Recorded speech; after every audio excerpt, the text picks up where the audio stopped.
So, ayan, nagpapakain tayo ngayon. Sunday, maulan. Hindi tayo nagpa-playtime kasi may gagawin kasi ako. Kaya, papakainin ko na sila ng maaga.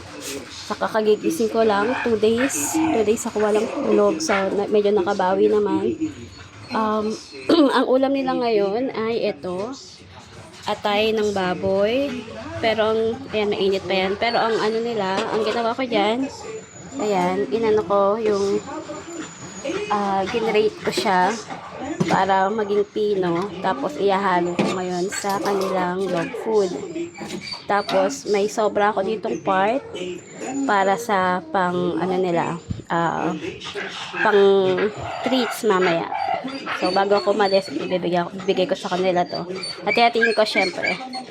So, ito, siguro almost 1/4 or 1/4 kilo to ng grated na atay. Ginaganito ko para magkaroon siya ng sabaw. Malagyan ko ng sabaw para ma-absorb ng bawat kibbles. Kasi, tag-ulan ngayon, medyo wala silang ganong kumain.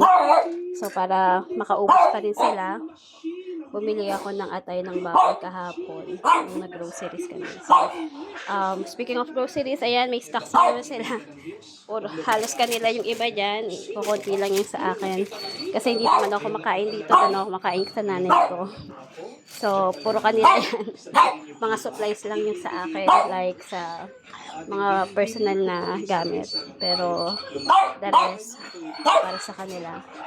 So, ayan, papakain na tayo dahil gutom na itong mga to. Actually, hindi pa talaga sila gutom kasi ang dami lang kinain kahapon eh. Pero magpapakain akong maaga kasi aalis ako. Or may gagawin ako kung hindi ako matuloy umalis kasi muulan.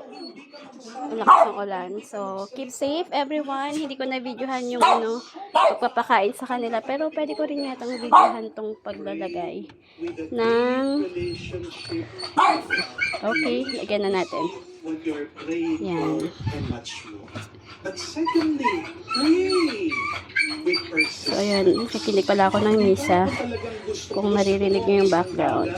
Hindi ka titigil hanggat hindi mo makuha yung bagay na yan. Kapag tumigil ka, kapag huminto ka, kapag sumuko ka, anong ibig sabihin? Hindi mo talaga gusto. Amen? Kung talagang Amen, gusto Father. mo, gagawin mo ang lahat para makuha mo yung gusto. Amen? Kahit na mapahiya ka, kahit na magsakripisyo ka, kahit na masaktan ka, kahit na mabigatan ka. So, ayan. Tapos, hahalo-haluin na natin. May natira pang konti dito. Sasama natin pa yan sa kanila. Pero, ang hirap kasing maglagay. Tapos, may hawak na phone. So, ayan. Iayusin na natin. Tapos, papakain ko na sa kanila. So, hindi ko na i-video yung pagpapakain. Pero, sige, try ko i-post muna. So, ayan. Nahalo ko na. Na-spread ko na yung yung dog food sa kayo sabaw. Nahalo na, na-mix na. At mauubos na nila yan. Kasi paborito nila yung atay ng baboy or atay ng manok. Pero ito atay ng baboy. So, magpapakain na tayo. Kaya,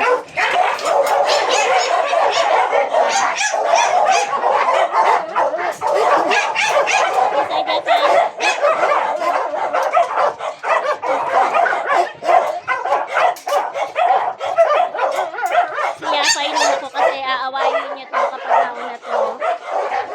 Nabubulpe. Amasaw na kasi yung siyasa. Baby! Loki! Ayan, kasi the rest na lang sa kakainin ko. Ito na mabibigyan kasi kailangan ko dala-dala ko mabigay. So, ayan, kumakain na sila. Bis makaubos ni Black.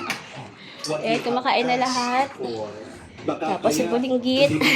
Ito ang pinakamatagal kumain kaya nakabukod siya, nakalabas siya. Pero nakakaubos siya.